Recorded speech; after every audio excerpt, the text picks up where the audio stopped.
the outer circle diminishes because they're regaining their self. Yeah, the whole you is limited, and when you're starting out as a child, you can't differentiate yourself from somebody else. You're kind of an amorphous mass, and you kind of bleed into everything else in your world, and you begin to identify that you're separate from somebody else when you find out that you can do this and not that. So, and at the beginning of life, it's designed to be acquiring things. So you're constantly acquiring things. And you don't learn very early on, consciously at least, to let go. But every stage of development demands that you let go of something to get to the next stage. So to go out to that room, I have to leave this room. So, that's why grief becomes an important rhythm in this mess. If I have holes in my development that the bucket doesn't get filled in, then what happens is that I don't know who I am. And if you look at like personality disorders, most personality disorders are a person that's terrified inside that if you knew who they were, you would not only reject them, but it would be like almost like it's a terrorizing thing that they wouldn't exist. And think about what you have personality disorders they used to be called character disorders, which makes more sense to me. But things like narcissism and sociopathy or, dependent personality or borderline or all these different kinds of displays of defense, but it's far away from me because I am utterly terrified that you'll find out that nobody's home.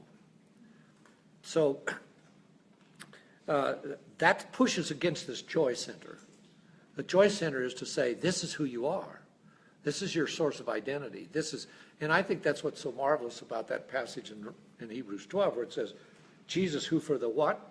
His identity, his sense of who he was in relationship with the Father and the Spirit, he said, who for the joy set before him endured the cross. So he went through hardship, but it was on the basis of him knowing who he was. So he didn't lose his self when he was in that setting.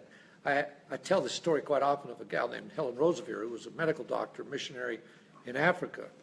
And she, her compound was overrun when they got independence from colonization and whatever her country was. And she had like a hospital clinic. And she was raped like 15 times. She was a single lady, never had sex. And she's telling a bunch of singles about this at a church in Dallas, where I was. And then she just kind of matter-of-factly said, well, I had 2 nervous breakdowns and a mental breakdown. And I thought, wait a minute, that's more than just having a Coke. Can we talk, So I asked her afterwards, I said, tell me about the mental breakdowns, the nervous breakdown. And she was so solid in her sense of identity that she could lose her mind and knew that herself was still okay. Does that make sense? So that I had to step back. I mean, I think I probably physically stepped back from her and thought, whoa, I don't want to catch what you got. I don't want to lose my mind. But I think she's right on the money. And so when people develop, the stronger a sense of self you have, not self-centered or self-absorbed or selfish, right?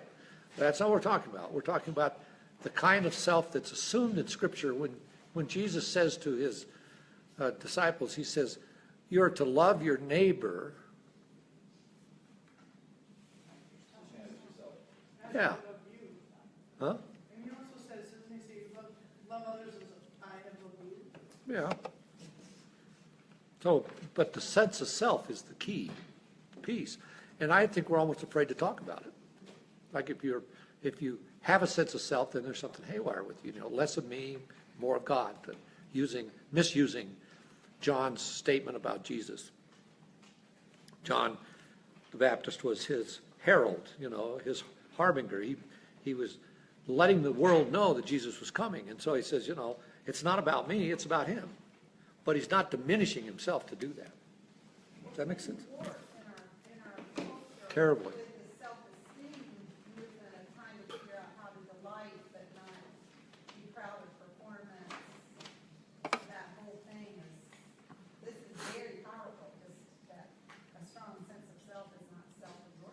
That's right.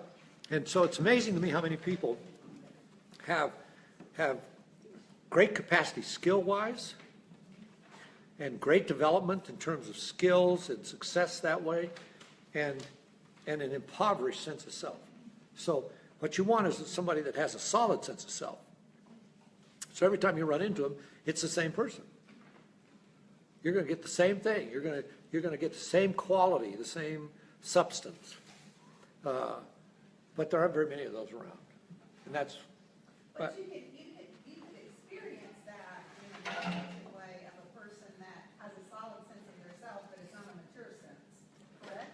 Sure. Because they're the same all the time.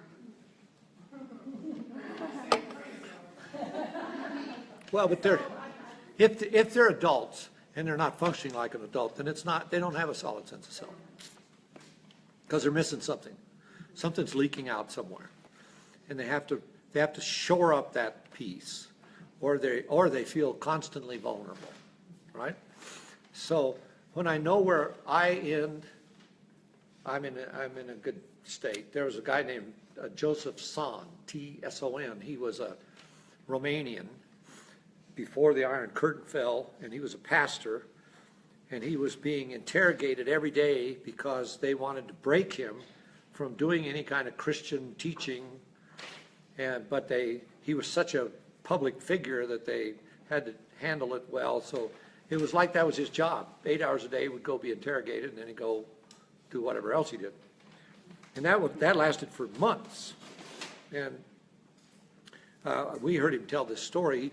He says he was talking to a guy, a new interrogator that had been with him for quite a while, and the guy was frustrated, obviously frustrated with him. He said one day he went in and he said, I have the power to kill you. And Son looked at him and he said, how I think about that? He said, I have the power to die. He said that was the last day he was interrogated. That's a person with a solid sense of self. Read Bonhoeffer's story. You get a person with a solid sense of self. He had lots of questions about lots of things going on in his life, especially at the end when he was stuck in prison, just before he got killed. But he knew who he was. Okay? So this is what we're looking at. Adults that are whole usually are not noticeable because they don't stick out. They have that matter of course about them, like I was saying about great athletes, etc. People that are whole aren't waving flags. The best leaders don't care if they get credit or not. They just get the leading done because that's their gift, And if it gets done, that's all that matters. It doesn't matter whether they get the credit or not. So it's that kind of self that we're talking about. And it's something that you could count on being there, And it doesn't mean you don't have agony and pain and growth and that kind of stuff, okay? So hope that's helpful. The developmental, as I think it, the developmental sequence in a healthy person is that you have a very ill-shaped sense of self as a child, and as you develop, it solidifies into a solid being. But in between there, you've got all these experiences, and then the way the experiences are processed, once your processor gets mangled in some way or maligned, then what comes out is not accurate, and that application is distorted, and then over time it gets worse. It just expands into something that's way out of proportion to the reality. So what I would say to this gal is, you may feel like you're being raped right at the moment, but the fact is, you're not. Now, how can we coalesce those two pieces of the puzzle and not deny either one of them? Because your experience is very real to you, but it's not telling you the truth. I don't know, have I done that with you? I haven't done it here, I know, today. There's a big difference between reality and truth from a biblical standpoint and philosophical standpoint. We'll put reality, let's say reality, this is what's real. You have this experience, this was how you were abused, that's very real. but it sits inside a box that's called what's true, okay? Reality is always a subset of what's true. Of course, reality can be like this, I guess. Fantasy. But it's real for you, so. But it's still not true. Truth will set you free, reality won't. So the reality of your story may be horrible, but it's not a determiner of whether you can gain a full sense of identity that's joyful and anchoring and life-giving. Okay? So let's do just a little more biology. When children grow up, instead of focusing as we often do on our inner childhood hurts, which a lot of times is what's targeted in therapy, I think we need to start growing our inner adult. How's that? Consistently across all areas of relationships. So here's what I think it means to be mature. Childhood immaturity will help you understand what maturity looks like. So childhood immaturity looks like this. A child pushes constantly to get their needs instantly met. Children throw tantrums. And it's almost always triggered by not getting their way.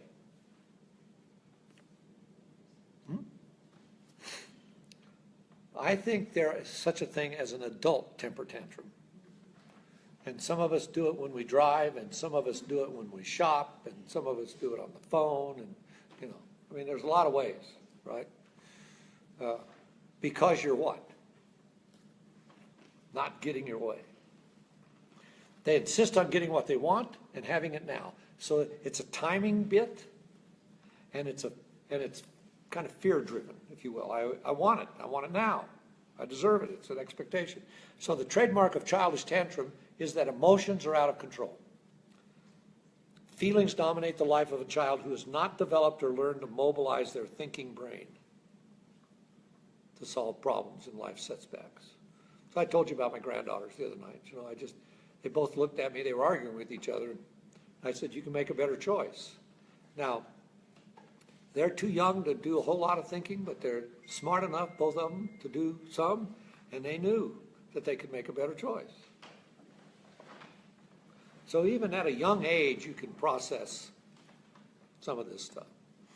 So most kids, because feelings dominate them, when life pushes back to you and you have a line drawn in the sand and you can't cross it, or there's a limit like no,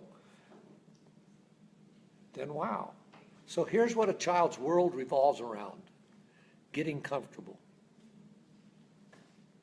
So last night when I was talking to you, one of the first things I tried to say was, I think we construct our own comfort zones. I call them self-constructed comfort zones. I don't know what yours is, but when you are pushing to be comfortable, I can pretty much tell you that you're going backwards, not forwards. And I like comfort. Come on. I like comfort food. Too much of it. You know, I like comfortable settings. I like a comfortable bed. I like warmth. I like, you know, all that kind of stuff. That's not what we're talking about here. We're talking about emotional, relational, psychological, spiritual dynamic. We're designed to be alive. We're designed to be growing. We're designed to be fed and developed and strengthened and produce beauty. So just when you think about getting comfortable, do a little gut check. Second thing I said about child, besides getting their needs instantly met, is they will do whatever it takes to get out of an unpleasant task. This is why most kids turn into lawyers. And it usually starts shortly after language sets in. And they are fabulous at it. I mean, they're just fabulous at it. I love to watch other people's kids with their parents. I mean, So I don't have to deal with them. It's great fun, you know.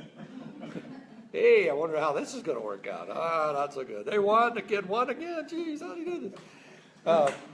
Okay, here's what children will do to get out of an unpleasant task. They will whine.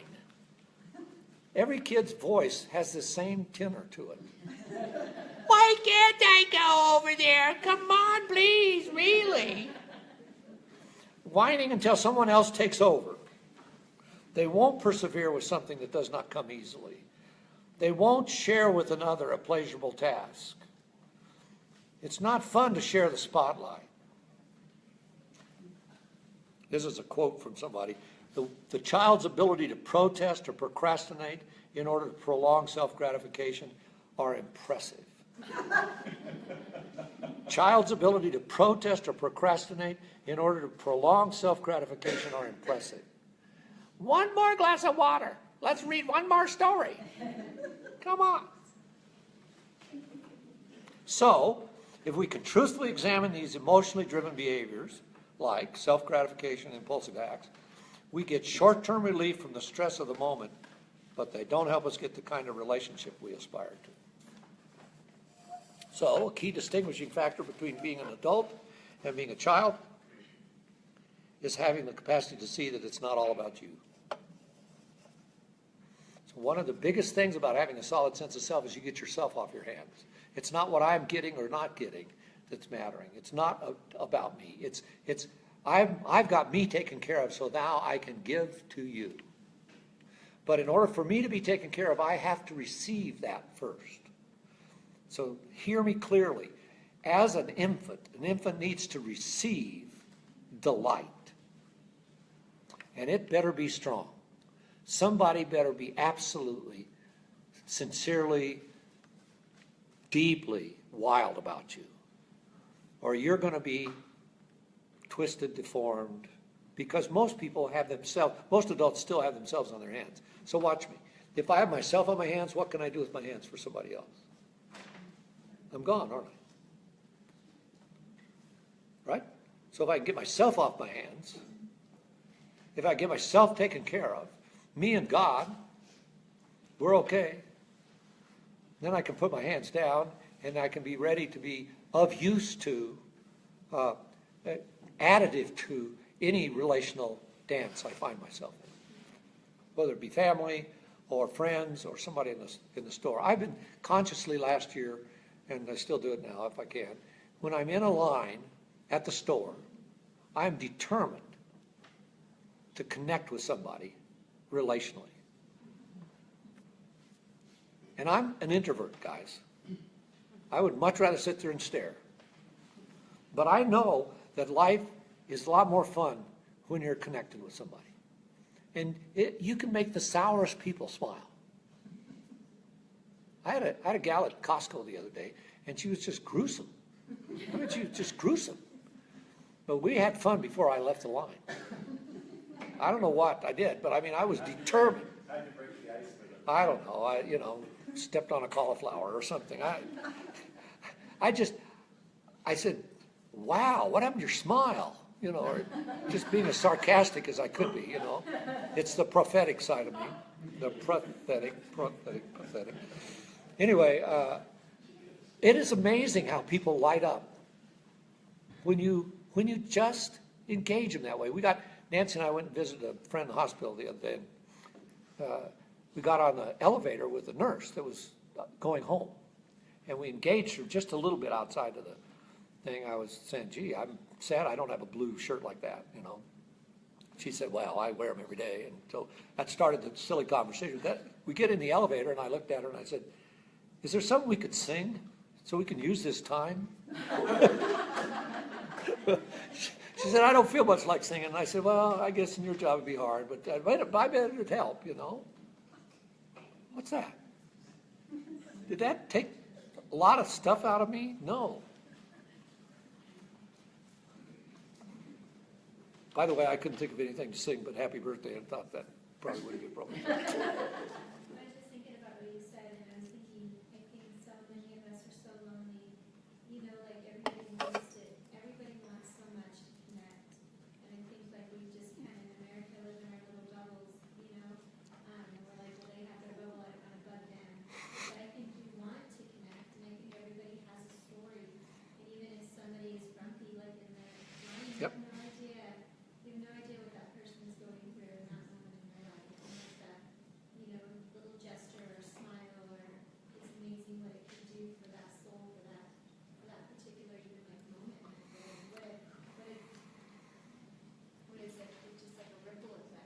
I was out in California at a Costco.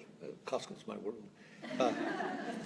And we were buying stuff for a seminar, and we had a pallet. And the guy in front of us had a pallet, and we got to talking to him because we both had full pallets. Tooling pallets, mine's more important than yours. But come to find out, this gal's father had just died, and she'd been trying to live with him. I don't know. Anyway, the story was just, but she got it all out.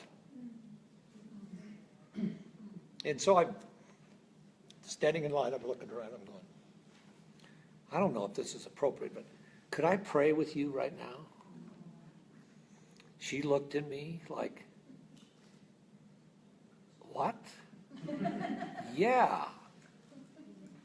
And I didn't pray for her aunts and uncles and the missionaries, but I did finally just give a little prayer, say, and it was a sweet time. I'll never see her again. I didn't get her name. I don't know anything other than her story. And her story just spilled out of her. Because that was right on her, right in front. That was the front piece in her world. Come on. One more thing, I think that's why a lot of people work at coffee shops, because I think people who work from home and stuff don't want to be alone. And so they feel like if they're working at a coffee shop, then at least there's more people like around them. And I talked to a gentleman one time that goes to our church, and we had this conversation about that. And I was like, wow, I never really thought about it like that, but you're right. In the same kind of story, a woman just lost somebody who's in line and said, can I pray for you? And just kind of a ripple effect that happened with that, but yeah. I'm not gifted that way, by the way. That's not my modus operandi. I would pray for her, but not ask her. And I wouldn't normally tell her, but there was just the time and the space, and I thought, why not? I believe this. Why not give it to her as a gift? She doesn't have to open it. Whatever. Okay. Adult maturity.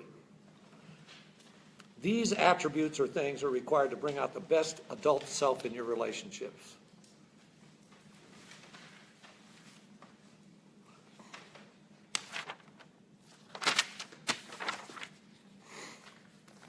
I typed these all up really neat in my notes, see? But I didn't put the page numbers on them, so. Here it is. A, have your feelings without letting them dominate. Feel your feelings, but don't let them drive you. Manage your own emotional system. Know what it is. If you're like me, you have to go find your emotions. You have to have your emotions. You have to identify them. You have to give them labels. You have to work at finding them. If you're like my wife, you don't. One doesn't get more credit than the other. But when you have a feeling, have it. I'm sad. I'm anxious. I don't know what I am at work. I'm nervous, or maybe I'm afraid, or but verbalize it. It tells people where you are. It tells you where you are at that moment. But it doesn't have to dominate you. You don't have to act on it. It doesn't demand anything from you. And the second part of that sentence is, and tolerate delayed gratification. Uh-oh. If you learn how to turn down the intensity of emotional reaction, you're moving toward being an adult. If the emotional reaction wins the day, if it dominates, then you'll be an impulsive mess. Like in a tantrum. We use our adult developed brain to turn down the exaggerated feelings so that thinking can occur. How do you train first responders? Repetition, absolutely. It's the same thing we've been talking about all morning. You have to get used to this. I got a friend of mine who's a surgeon, and he said, well, I did 30 surgeries today. 30? How can you get 30 in a day, Some days he only gets one in because it's a 6-hour jobber, but, some days he can do, he said, well, I put in a bunch of ports for chemo, you know, and that didn't take very long, and blah, blah, blah. You know. For him, it's normal. If you say surgery to me, it's not normal. I'm not happy about that. Right? My anxiety level goes, woo, just keeps going, you know, and I have to work at bringing it back down. I had tongue surgery a couple years ago. And the gal that did it, she was an oral surgeon, and she took a chunk, well, she actually wound up taking 2 chunks out of my tongue over a period of time, and she asked me if I wanted to have general anesthesia or local. Well, I know which is better, right? What's better for you is the less anesthesia, better. So I said local, and she said, "Are you sure?" And I said, "Yes." And I know she didn't want me to jump out of the chair and run screaming from the room, you know, when she was right in the middle of this thing. And so I could feel what she was doing. I could feel the slicing away, and I could feel the stitches, but not in a sense of feeling them. I just could sense them, right? So I had to really work at staying self-contained in that chair. And I wasn't distracting myself. I was staying inside my being, if you will. I was relaxing some. I was breathing correctly. I was paying attention to what was going on. I wasn't distracting myself so much as I was being present. Does that make sense? Went back and we did the same thing again. She asked me 3 or 4 times. I said, "Don't you remember the first time?" She said, "Yeah, I do. You can do it." I hated it. I just hated it. But it's like the best game of golf I ever played. I hated it because I had to concentrate so hard. It wasn't fun. You know, I was trying to save the score, and I knew I could do it, but it wasn't, I just couldn't have fun. I lost the fun in the game by the time of the end of the game because it was so much riding on it for my ego, my little ego needs. Okay, so here we go. In contrast to the child, the mature adult is recognized by these 4 things: the ability to delay gratification, the ability to tolerate hard work, the ability to discipline themselves, and the 4th thing is to deal with unpleasantness.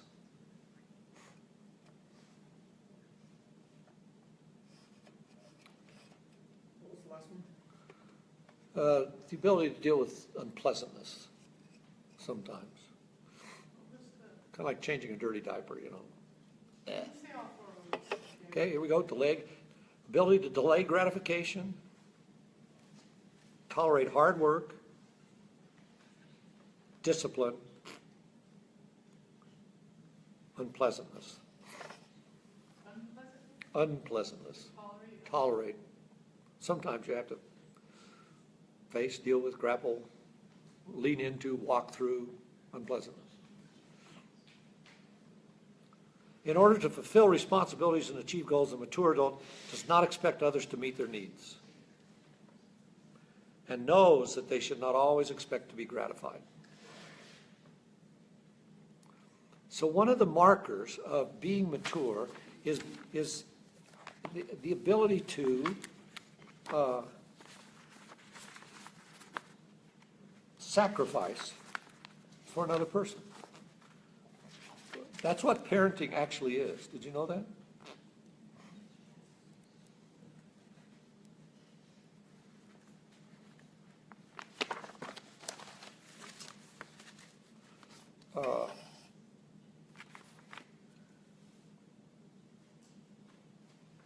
The second big piece, the first big piece is about feelings, which has that gratification, hard work, discipline, etc. The second big piece is work on pre-decided guidelines.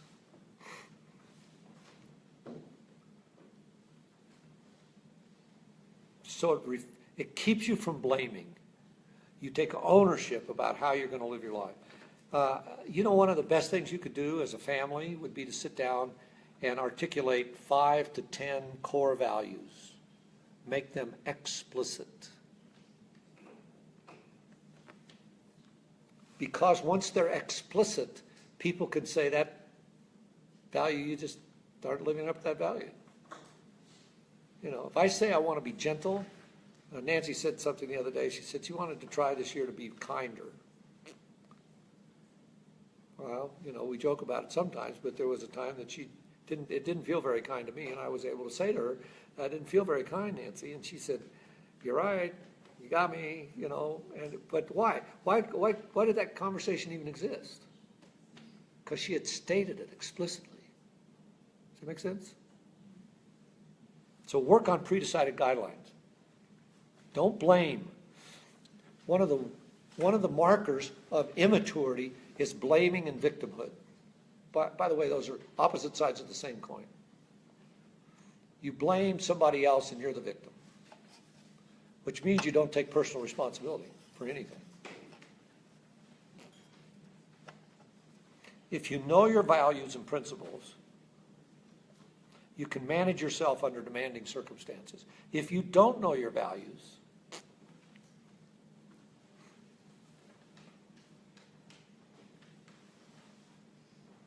then you blame somebody else for your circumstances. Or you look at your circumstances and overweigh them. That's what the happiness piece was. That's why we had the conversation last night about happiness. Happiness will not sustain you. Can't. Third thing for adults, pre-decided. Pre-deciding, by the way, is a bigger deal than most people think. All the spiritual disciplines are about pre-deciding. There's not one spiritual discipline that doesn't lead you to pre-decide something. The example I use most of the time is an easy one because it's tangible, but I pre-decided a long time ago that I wouldn't spend X amount of dollars under pressure without consulting with Nancy, A, and B, waiting 24 hours before I made a decision. So if I have a high-pressure salesman trying to sell me a vacuum cleaner, I may need a vacuum cleaner, may want a vacuum cleaner, may think that he's very persuasive and want his vacuum cleaner in particular, but I will wait 24 hours. And frankly, that has saved me a lot of money. Because what I thought in the moment, one time I told this guy, we had a little argument about it, and he said, well, I can't give you the same price tomorrow. And I said, why not? He said, well, I've given you the spiel today. And I said, well, let's start all over again then tomorrow. You know, I mean, I'm a new person, you know, use my other name. Let's try something. Anyway, so that night, I picked up a magazine and read an article about the thing he was trying to sell me. And it told me that it was not okay. And I just thought, well, thank you, Jesus. You know, that was really helpful.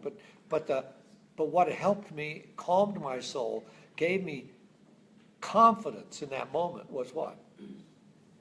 Pre-decision. Okay? Pre-deciding doesn't mean you can't change that. Sure you can. Hopefully my values will morph and grow and develop and thicken. But that's a huge adult task. Pre-deciding. So that in the moment you're not thrown off. That's the first responders' repetition. They don't have to decide how to react when they see that. They practiced it. Okay? It's a big deal. Third one. Accept people with different views and stay connected. Stay connected. Adults can stay connected with people who have disagreed or not cooperated with them. You don't shut off, run away, retaliate, or distance yourself. You stay connected. And what's the umbrella that these points fall under? What's that? These are what? Definers of what? These are adult maturity, things, attributes that are required to bring out the best in adults. So if you're going to be the best adult, you're going to have these characteristics somewhere in your toolbox. You'll be carrying them along. Okay? This is hard because we gravitate toward people who are like us and no conflict and harmony and smoothness. How am I doing? All you conflict avoiders in the crowd, you know, conflict averse people, we want it to be smooth. We want people to agree. Well, who doesn't? Well, our way of thinking is the right way, so if it disagrees, it's messed up. Well, you know, what happened to me I grew up in the church, and I got that message loud and clear, and it kept me from having, I was afraid of people of different faiths even. I was in a choir in high school that was so active that we sang in all these different churches. And I mean, I was flabbergasted that there were real people in all these churches. I was. I didn't tell anybody that, but I'd go in and I go, wow, that's just a real person. Look, they have bathrooms. You know, that's an amazing place, you know. I didn't know this church could do, wow. You know, and it's that kind of crazy stuff, but a lot of times we live in such isolation. It's amazing. So this is just a sidebar. We will solve problems either relationally, creatively, with the best part of ourselves, or we will solve problems in isolation, avoiding shame and any perception of failure while hiding. Something that'll make us look stronger than we really are.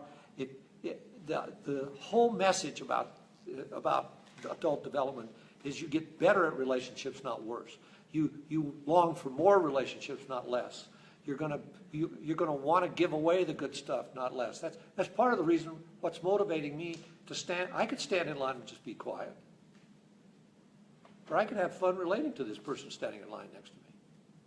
Why not? We're just standing there. Hey, how's your day going? Want pizza cup? Oh, that's yours. I'm sorry. I put that back in your cart. You could do lots of fun things, right? You could volunteer to buy all their stuff for them. You could. That would make their day. Well, there was, where were we? We were at Chick-fil-A. Oh, yeah, we were. And it was right after some cop thing had happened. The Dallas cop thing had happened. And there was a policeman behind us. And I said, I don't know what he's buying, but will you pay for it? And I gave her, I don't know, $20 or something. And I just thought, I don't ever need to see the guy. Oh, you were at the drive-through? Yeah. And you saw in your mirror, he's behind you. Yep. You said whatever he ordered, I'm paying for it. Yep. And when he got there, Yeah, I was gone, yeah. you know, and glad to be gone. But He didn't pull you over then? huh? What's that? He didn't pull you over later? I got out and covered up my license plate, didn't I? But think about how much racism in all its forms is fueled by this fear of the other. An adult, a maturing adult, embraces the other, is curious about the other, inquires about the other. My goal is not to convert you to my way of thinking. My goal is to understand you and maybe draw you to a place where you're going to ask me. And that's what Peter says in the passage that I think is just hugely important, where he says, be ready to give an answer for everyone who asks. My uncle, after 50 years, asked. And I could speak to him because he what? Asked. It was his initiation then. It was his movement into the conversation. It was his movement toward me that gave me the freedom to do that. When somebody walks into my office, they've already given me permission by walking into my office. And I know how hard that is. It's hard for me to keep that front and center because I live in that office. But when one guy told me, he says, it took me 5 years to get across this threshold. I thought, do I smell bad?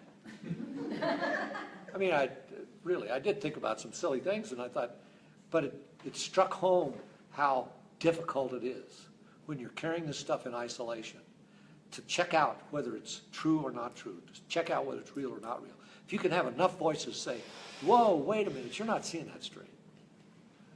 You are great. I made 2 really stupid mistakes out of insecurity academically. And both times I got upbraided by the people I was in, and they were just saying, we can't believe you did this. And I'd say, what? Well, when I cheated on a test, and the chairman of the division said, I still remember, he spun around in his chair after I'd said, yeah, you got me. And he said, I can't believe you did this. He said, why'd you do it? And I said, well, I guess I thought I couldn't pass it, you know. He said, you don't realize that you are the best student we've ever had in this program. Think of the gap between my self-perception and what he was experiencing of me. Who had the problem? Here's the whole department, right? And he's saying, you're the best student we've ever had. What's wrong with you? Why aren't you seeing what we're seeing? This gap. By the way, I don't like telling that story. But what it shows me is how hard it is to have an accurate self-perception alone. I'm naturally introverted. I love people. I'm wildly curious. But I'm so introverted that if I'm not careful, I won't get the input I need. I have to seek supervision. I have to drag people. I tried to get my elders to give me feedback about sermons, and they wouldn't do it. I did find some people that would do it, by the way, besides Nancy. She was more than willing. He just gets a book from Amazon every week, or maybe two. That's his mentors. That's some help. That gets me out of isolation some. Does this make sense? We are designed to be relational creatures. You can't be an adult isolated. I have an important question here. Are you a more satisfied person having a huge personal library? Dan, Because is that, that's kind of it borderlines, do I have to confess this? It borderlines between addiction and health. Yeah, I've given away 2/3 of my library. only my wife understands it. So, hoarding comes to mind, but I don't know. That's how I view it. Yeah. Thank God for smartphones and unlimited terabytes of data, that you can have access to all this information now.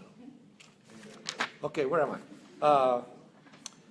The fourth thing is healthy adults are responsible for solving their own problems. You learn how not to do for others what they can learn to do for themselves. You do not do for others what they can do for themselves. What they can learn to do for themselves. You said healthy adults are responsible for solving their own problems, That's what I said. but not in isolation.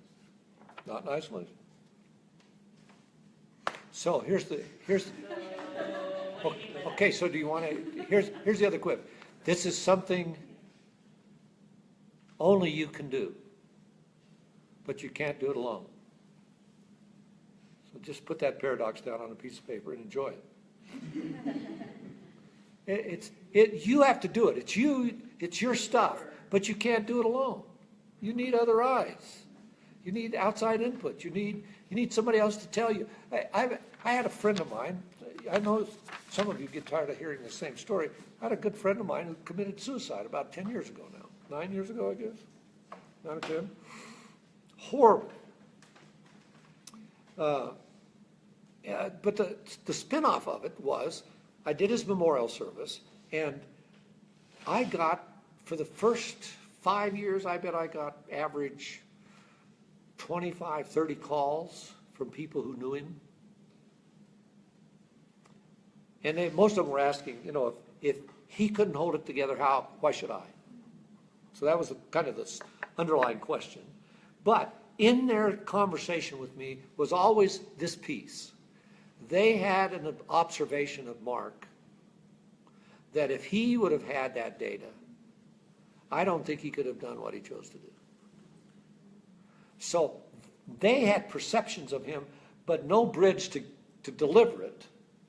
So he operated in isolation to make this decision that the ripple effect, of course, was horrible and still there. But choices matter, don't they? So just think. Sometimes you're saying to somebody, that was just delightful. It just was such a joy watching you do that. Wow. Thanks for that meal. That was phenomenal. You blessed me so just being here. Those kind of gifts take you out of isolation, give you another piece of data. You're valuable to somebody else. Wow, I count. I'm not just a cipher somewhere. I'm a being. I matter at some level. This, I still remember. He put his hands behind his head, spun around in his chair, and he said, "You don't get it, do you?" I still hear his words. I said, "What? I don't get what." He said, "You're probably the best student we've ever had in this program." I had to work to bridge that gap.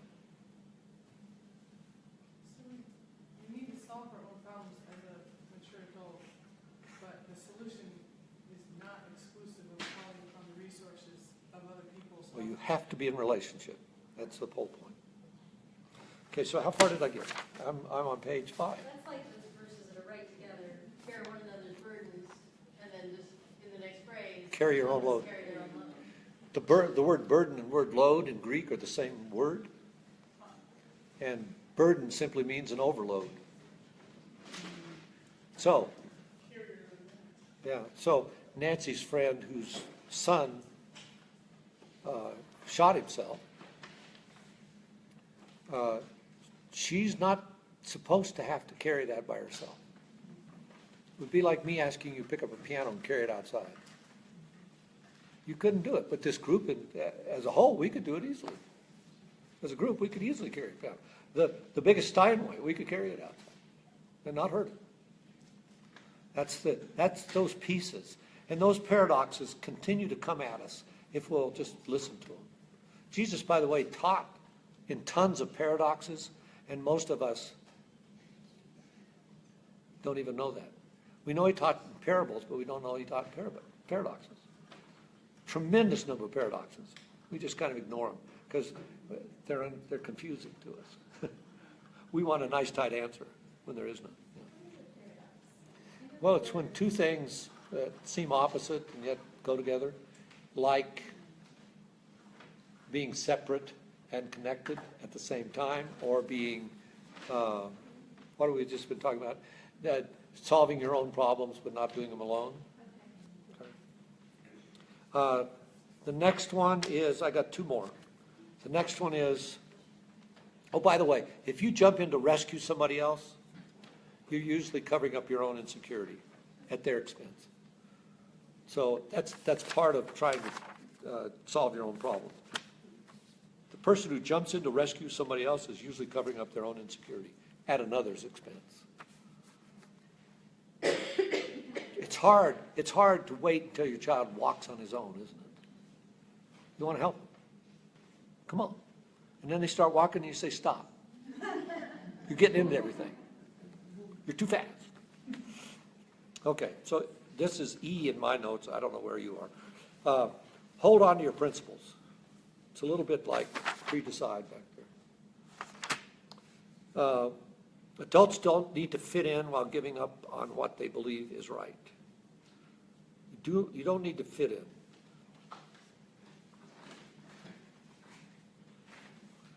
Don't just accommodate. Be who you are.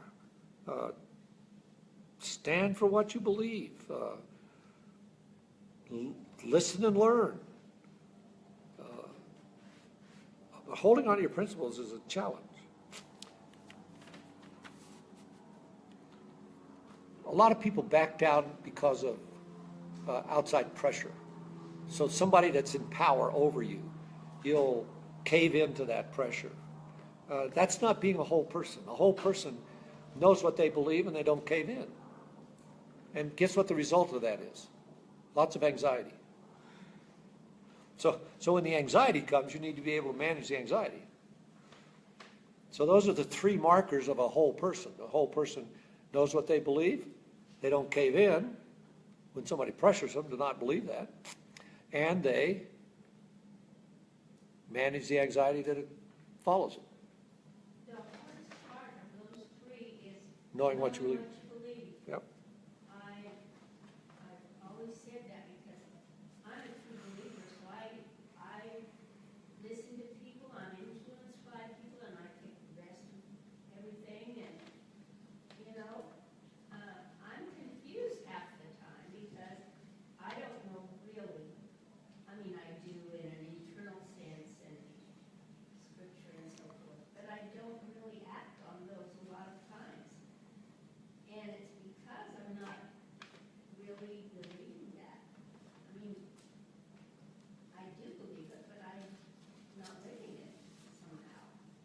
Yeah, you accommodate. That's so easy to do, is believe something and shut down and people oppose you. Well, and that's because it feels bad. So that's the anxiety that's caused when you stand for something feels bad then. So you cave in to make it smoother, and you lose a bit of your own soul in the process. So this is hard stuff, folks. I'm telling you this from tons of stuff. I'm actually talking about systems theory right now, which I think will win the day in the next 20 years in psychology, because it makes the most sense. Maybe it's also the most complicated. So it deals with the densest part of who we are as people. It doesn't reduce us down to just little automatons. So this idea of holding on to your principles, knowing what you believe, is a big deal, and then not caving in is a big deal. Okay? And the last one I wrote down here is you need to see a bigger picture of how you're impacting each other. You need to push it into a bigger context, a bigger picture. And here's the example I wrote down. For the upset child, it is all about me. The world is expected to grind to a halt in order to respond to the discomfort in me. Stop shouting about me and ask, how are we impacting each other? I did not like marriage and family stuff because it said that there were really no ultimate perpetrators. Everybody contributed because it was relational. And I just thought Nancy was the identified patient. She was the one that was wounded. She had all the problems. She did. Get well. Fix yourself, dang it.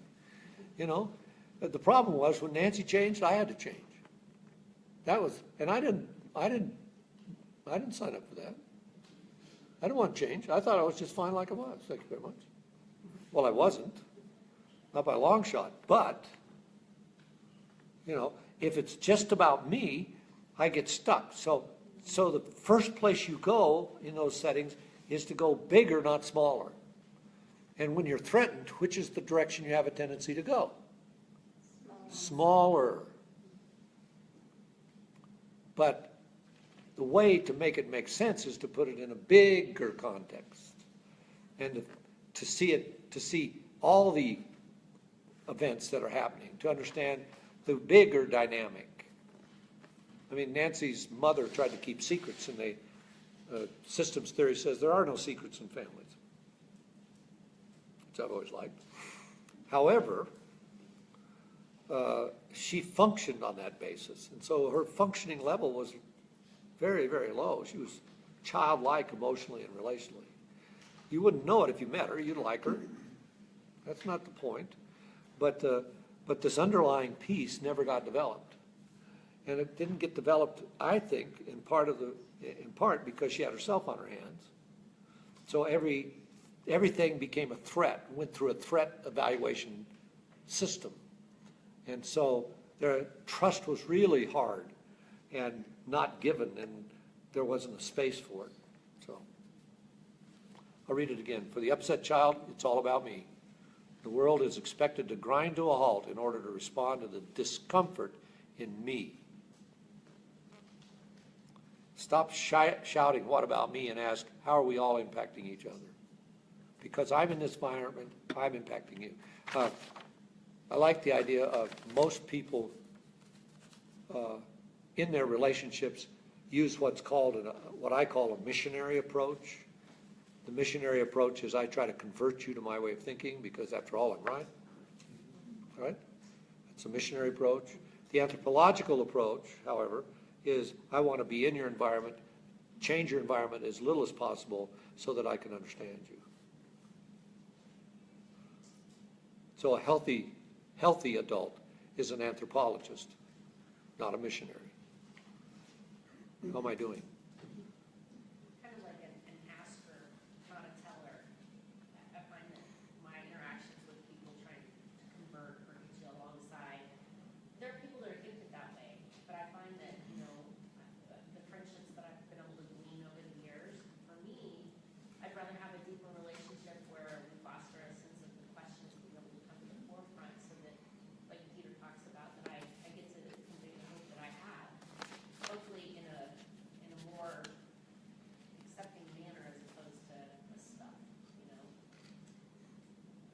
Yeah, for sure.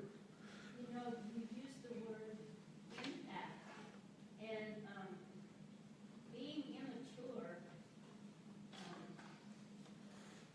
my impact is humongous.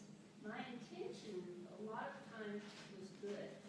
I've always had pretty good intentions with people, but my impact is very strong, and it's been my Waterloo, you know, a lot of times. Yeah, disconnect between the two and unable to read it. It's hard to get that in a bigger picture so that you pull back and read the social environment, if you will, read it well. Well, some people read it well to defend themselves. That would be a narcissist. You know, they can read the social environment very, very well and then use it for their own advantage, right? A healthy adult reads it well and uses it for your advantage. Because we know that the thing that gives you the most satisfaction is going to be giving away what you've been given. It just is. I mean, as a parent, one of the most fun things is to give a gift to a kid that they want. Oh my gosh, I got a pony, or whatever. That's a big deal. If you're on target, if you know what they want, you know. Of course, today, what don't they want? So a little harder. Okay, so the big piece of this is you can manage discomfort. You don't blame other people. You stay in contact. These are all internal things. You see beyond yourself. Most of us do these okay when we're in our comfort zone. The problem is when the stress levels increase, we revert to the parts of our inner child in seeking the fastest path to our own ease. So mostly we go backwards when we're stuck. So let's talk about biology again just for a minute.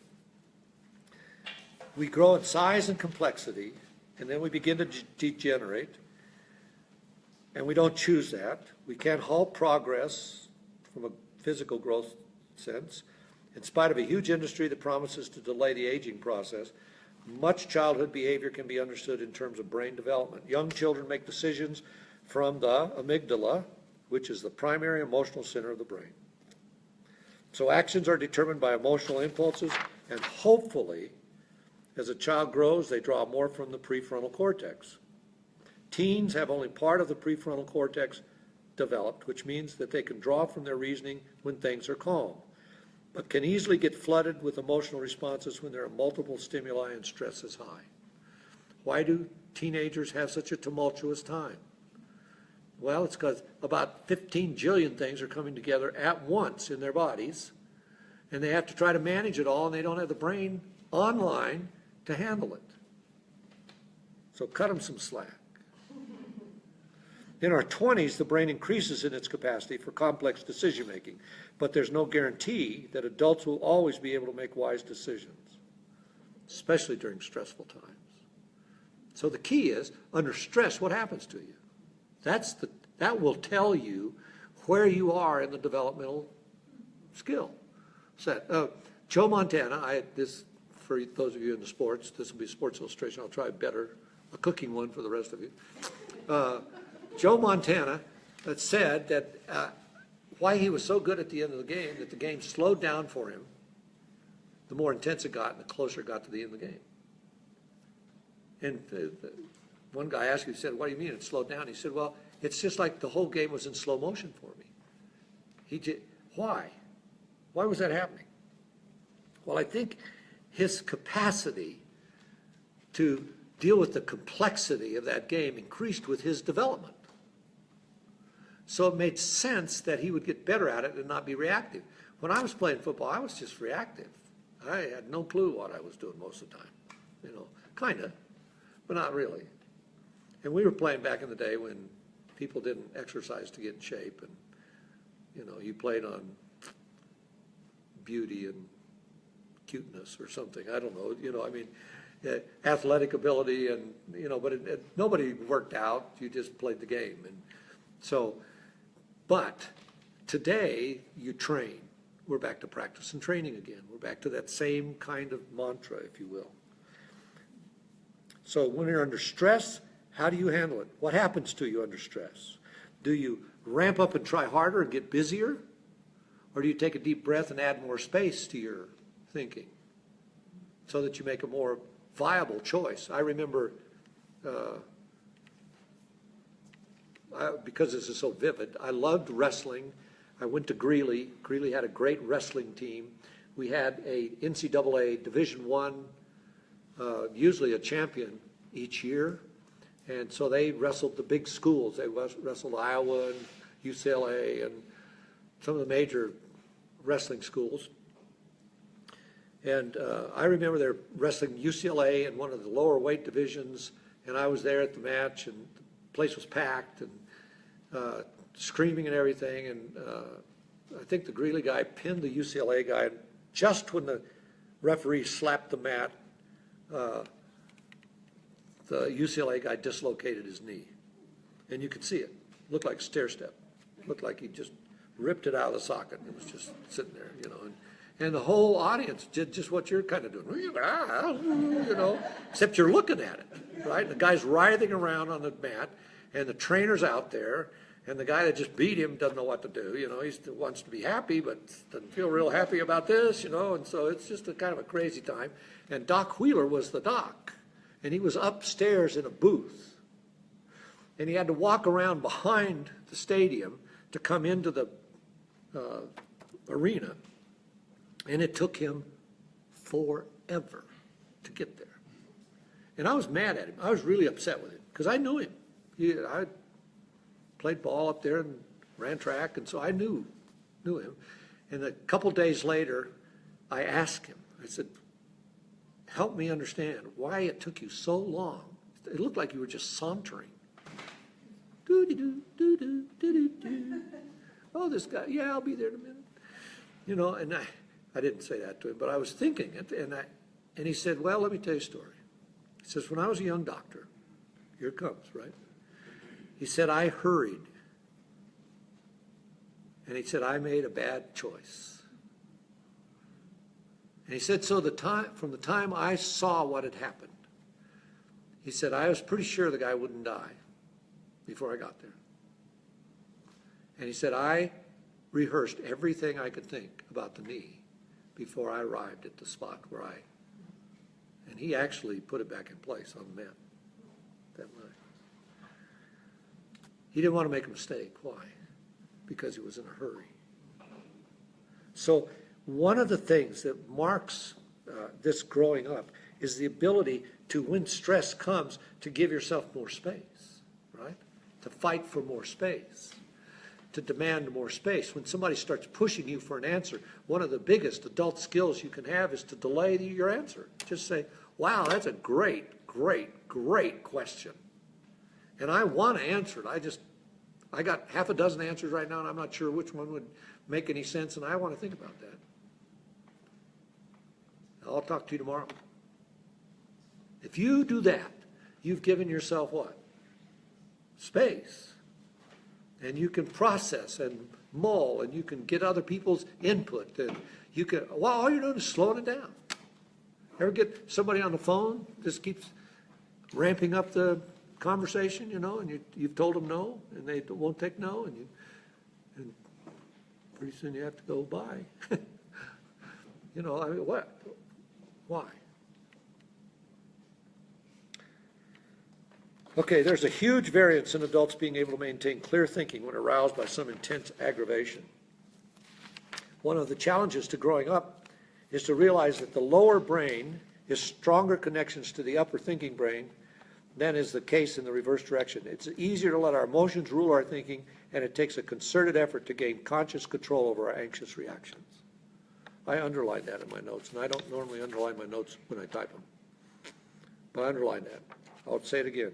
It's easier to let our emotions rule our thinking, and it takes a concerted effort to gain conscious control over our anxious reactions. When your anxiety rises, fight to find some space to bring it back down. Then sometimes we do silly things, you know, like unhelpful help. That's what I call it. That somebody just died, and you just say, well, you'll get over it. You know, time will cure all things. Well, that's not helpful.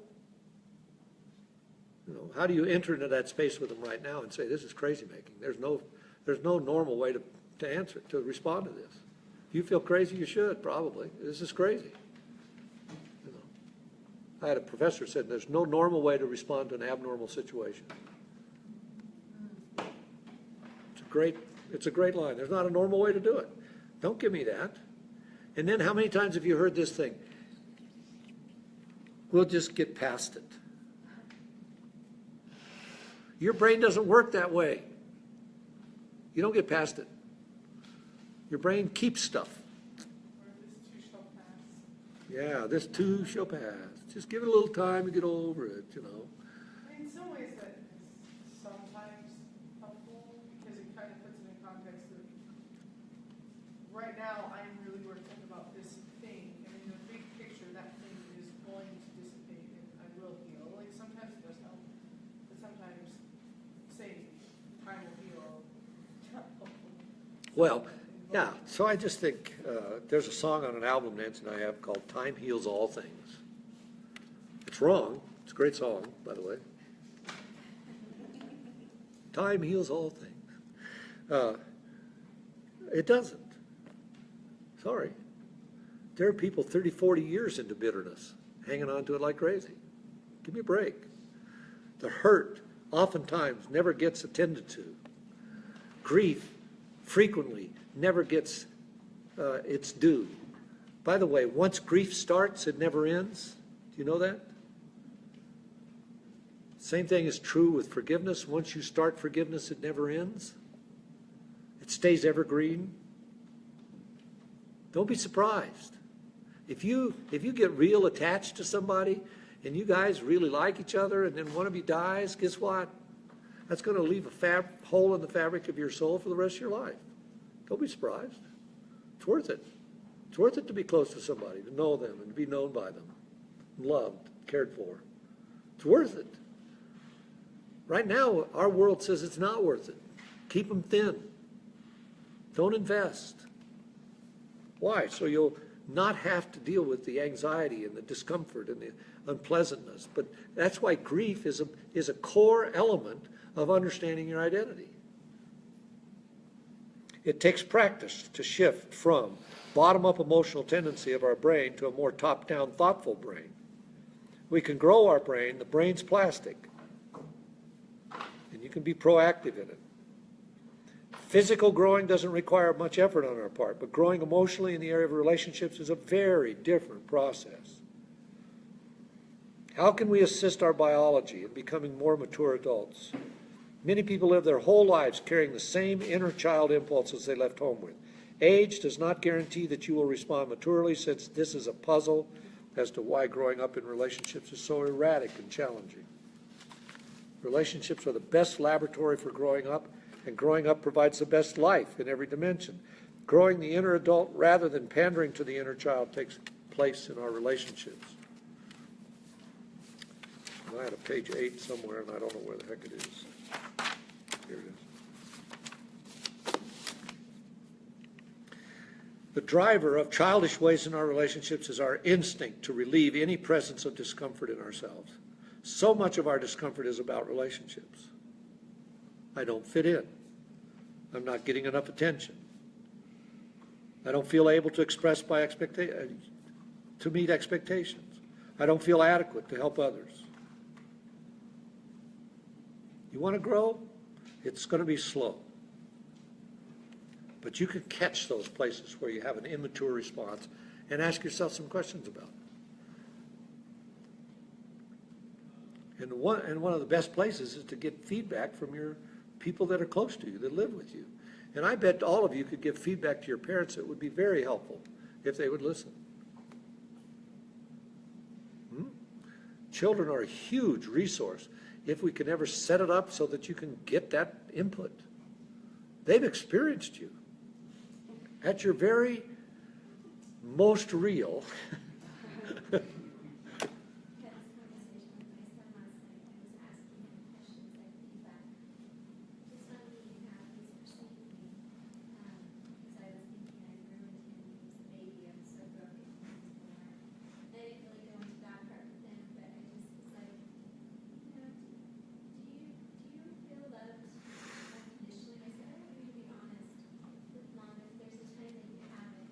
How old is he? Is he 41? Oh, he's 7. Yeah. So, I mean, it may be too young, but like you said, I just wanted some feedback. And they said, do you ever think that mom only loves you when you're good or you do certain things? It's like, no. And I said, if you ever, do, please tell me, like, because I want you to know the truth. But I just was kind of curious, because last night I felt really kind of hopeless last night when I was sitting here going, 0 to 18 months, boy, no wonder that boy is the way he is, because I am so broken and very resentful to having a child, and my whole world crashed. It was just very self-absorbed and very different than with my daughter. I was like, I'm going to ruin him. Thank God we have a God who's so much bigger than that.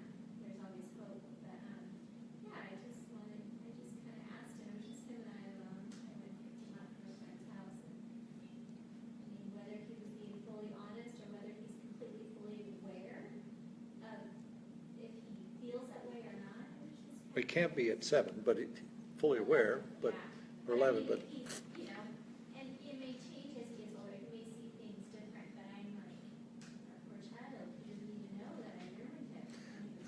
well, you didn't. Now, here's the challenge. Think of yourself like a computer. There's a hardware aspect to you, which I would say is what's given. God gives you your personality.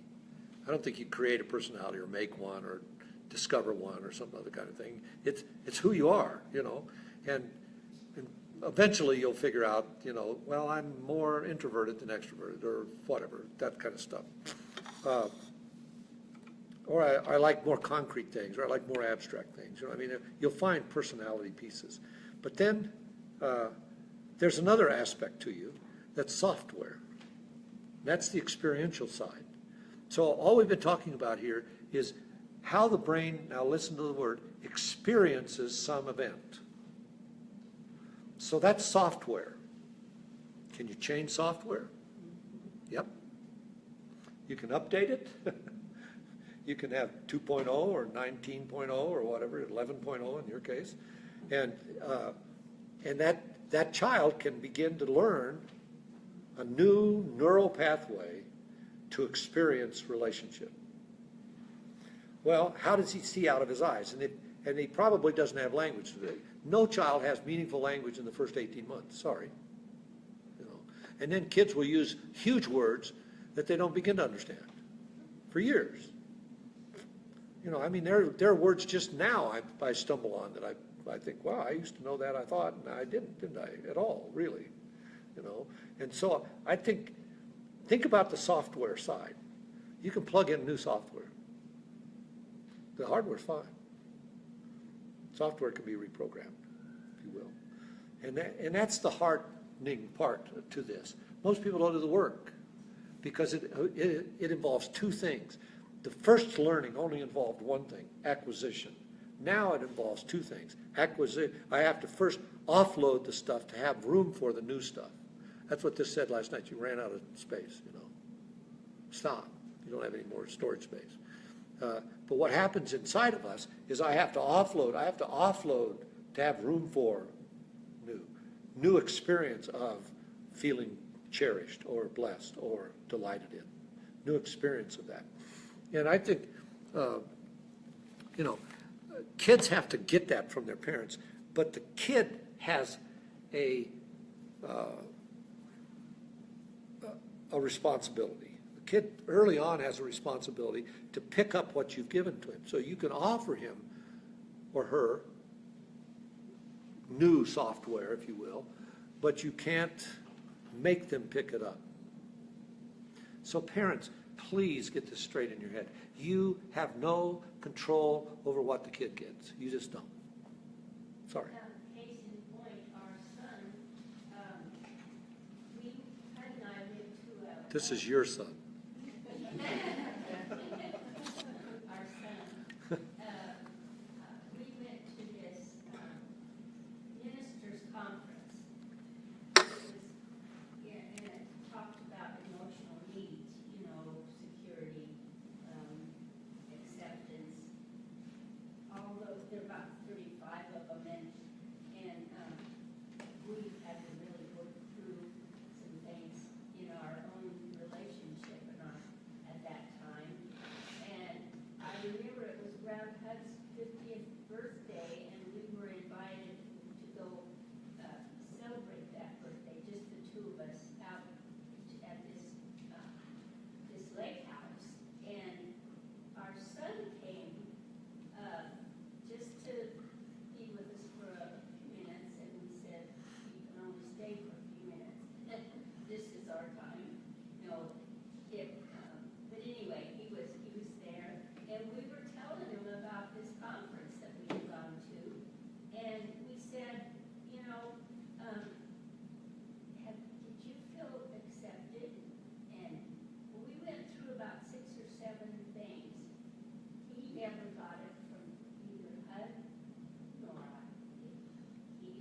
Well, I think, a child's job, adolescent's job, if you want to know it, is to pick up what parents have laid down.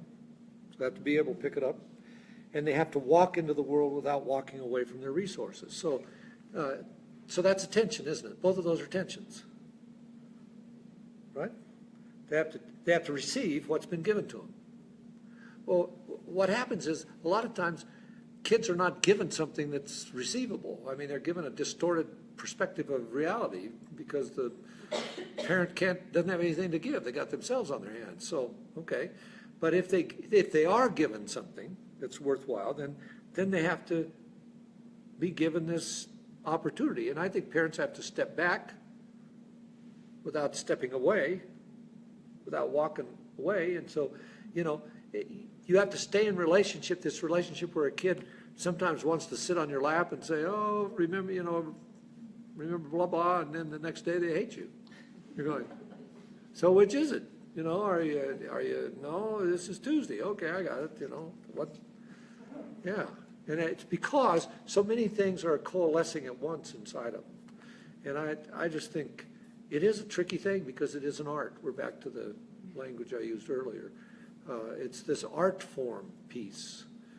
Just understand that you're up against a brain that can change, can heal, can be restored, can see life in a different way, can experience wholeness and regeneration, or whatever you want to call it. How are we doing? You guys are really quiet. Do you have any questions?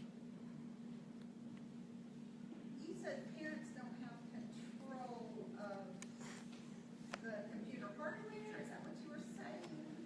That God gives Yeah. us personality? Yeah. And the software is experiential side. Yeah, that's the input. That's the experiential side. So- So we talk about those first 18 months, is that as parents, but that's considered software stuff. That maybe. Yeah, that's the experience, what a child experiences in those first 18 months. And think about it. No language is attached to it. And I think most character disorders are rooted in that first 18 nonverbal, it's called preverbal, pre-language. So there's no language. One of the unique things about being a human is that we have language. Now, I was listening to some, I'm sorry, I'll give away more of me than I want. I was listening to this story on NPR the other day about dolphins. You ready for this? They're really excited because they're getting closer and closer to being able to talk dolphin. I'm sorry, but having 3 words in $14 million worth of research is not exactly speech. Forward me now, come on. It's like watching Tolkien's My Precious. I mean, you're just going, really? Because of language, it's so key. So a child's process is only of experience of delight and comfort. So where does shame come in? Because, for Jody and I's experience, we've got these 2 fun kids that I feel like we're not perfect parents, but from the get-go, we wanted those boys, and yet their response, I don't think they could be loved any deeper. One kind of operates out of shame and hiding, and the other kind of has a feeling of who he is, and even with issues or learning issues or whatever, they both approach it so different. Mm-hmm. The hard wiring, and so my heart feels sad as a mom sometimes looking at the struggle that they both go through, but just very differently. So why is it that one would approach life under the umbrella of I don't feel good about who I am, or I feel broken, or when in our youth or whatever, trying to love as best as we can and delight in them, how come that response would be that way? It's such a, like a personal thing, an individual thing, I think. This is what makes personality so fascinating to study. Here's the rule. You got it? Healthy systems, I've said this before, right? Healthy systems are unpredictable. Sick systems or pathology is predictable. So even struggle isn't a sign of unhealth. I think it's hard to have a sense of self when you've got a loaded game plan. I mean, if you enter this world, the technical term is disabled in some way. So if your brain doesn't function fully, or if you have some shortcoming some other way, physically or some such thing. I have a good friend who said, I'm disabled, I'm not handicapped. You handicap me. He said, I'm not handicapped. He was blind from birth, and he said, I'm not handicapped by it. He said, you're the one that handicaps me. A very fascinating thing. And so I just think because we're so unique and different, and God loves us that way, we have to make these wild adaptations to one kid gets this and one kid gets that. I mean, they don't function the same way, and they have different struggles to get there. And so seeing themselves holy is quite a challenge. As a counselor, sitting with a client who does not see themselves as through God's eyes, I guess, is really a challenge. And I think that's your job as a parent, whether you're parenting your own kids or somebody else's, which I think is very, very important, by the way, that we have co-parenting, community parenting, if you will. It was very important to me. I mean, it grew me up in some huge ways, including family members as well as church members, et cetera, because I got all that experiential input from other people who saw in me the same core element. You are precious, you are, you're valuable, you're a leader, or whatever they saw, okay?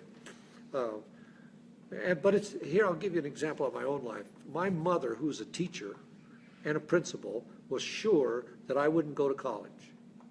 She was positive that I would earn my living using my hands, because I'm good using my hands. I like to. I enjoy that.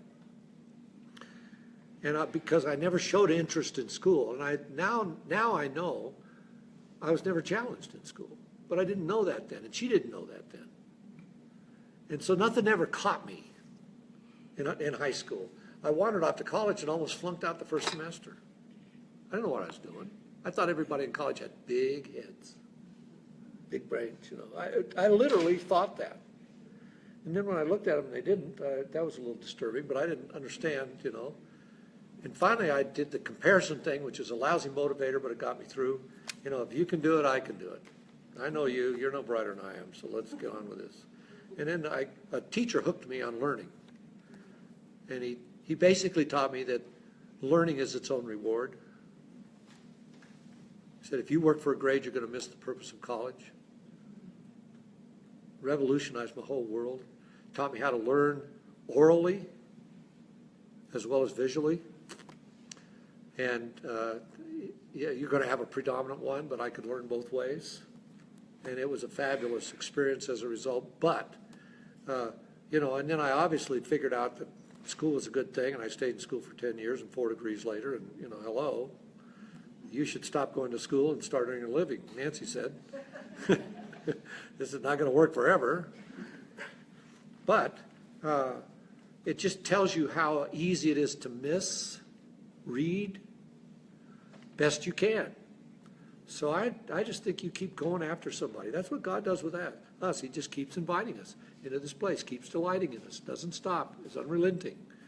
And then we learn. We learn about how unique and precious and important those things are. And we're forever slotting people in categories. You know what labels do, don't you? All labels stop thought. Keeps you from having to think about something. So don't label your child. We get these diagnoses from guys like me, and you're in trouble. Auditory processing problem. Well, a lot of people have that. How severe is it? How does it manifest itself? What part of the brain is it located in? Blah, blah, blah, blah, okay? So, but people had these problems forever, you know that, and they did workarounds. You know, the really crazy people, you didn't see them very much years ago, in the early 20s or something, you know, last century, 100 years ago. You just put them out in the field with a cow.